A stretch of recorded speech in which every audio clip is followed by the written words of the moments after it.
Hello and welcome to the PhotoVidShow tutorials version 4.41. In this tutorial we're talking about backgrounds, specifically backgrounds for the individual slides in your storyboard. Here you can see I've created a very simple slideshow with my holiday photos. But when I come to preview my slideshow, as you can see here, I've ended up with these sort of black areas on the sides here, as you can see, and that is very more appropriate when I've got a portrait picture like that. So why do we get these black areas? The simple reason is that the photo aspect ratio doesn't match the aspect ratio of my output type. Normally by default the output type in PhotoVidShow is widescreen for a widescreen TV or something like that if you're creating a DVD, but the photos you're inputting may be portrait like that, or they just may be square or something like that, so you end up with these black regions. So a nice thing to do is to fill these black areas with a picture or just some shaded colours or something like that. So how do we do that? Well, the simple thing to do is to left click on any slide you want to add a background to and select the background tab here. From here, PhotoVidShow offers a whole host of background colours. These are the same actually as the ones you can select a DVD menu for, out of interest. So for example here we're going to actually set it to a video. So I'm going to left click there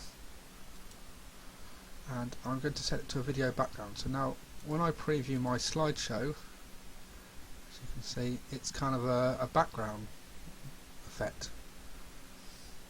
So that looks nice. One useful trick is to say, well, perhaps we want to apply that to all the slides in my storyboard. So if I click on that and click on that, it will do that. I don't really actually recommend you select this option unless you really do want to actually apply this background to all your slides in your slideshow. In this case we do. I just want to show it, so we are going to select it. Here we go. So when I now preview my slideshow, you can see when it's previewing my slideshow,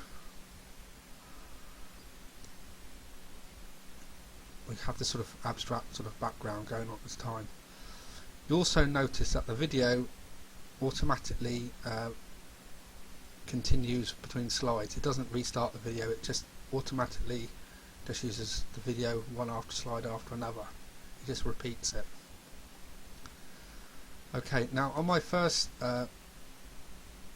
slide I originally had that black and blank, so maybe we want to set it back to that.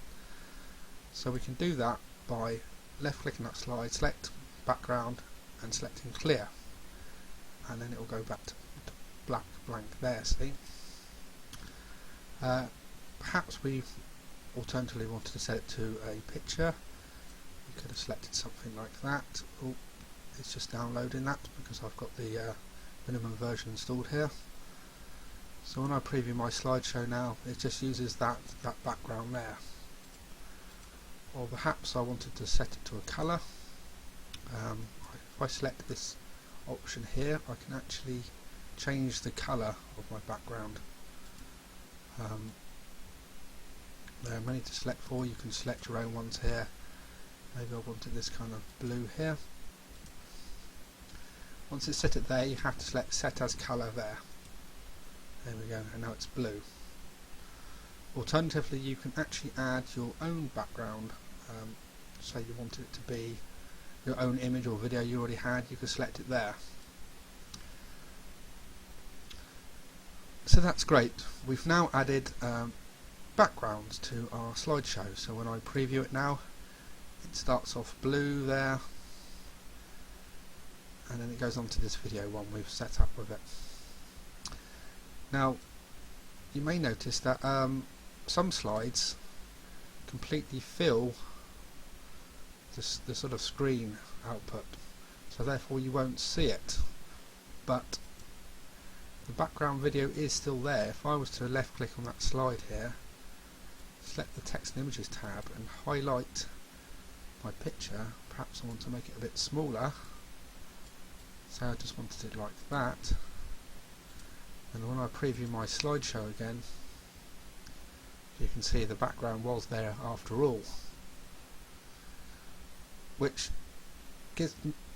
leads me to show you that there is another way to add a background. Perhaps if I was to go back here and clear that background, then I could actually just simply go to the text and images tab and just add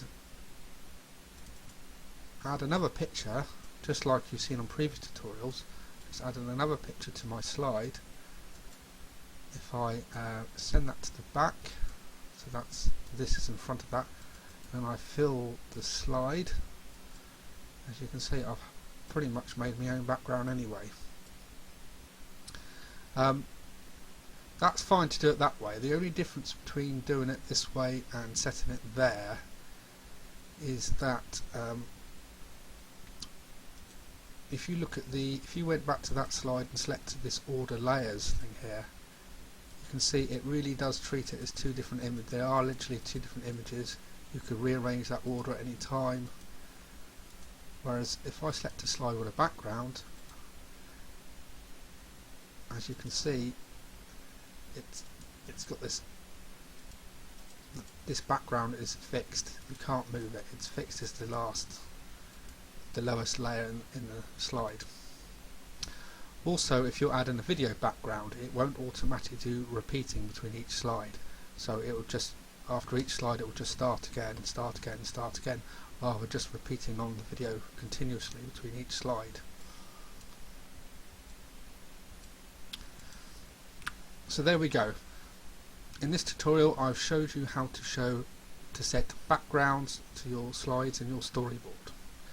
See you soon for the next tutorial.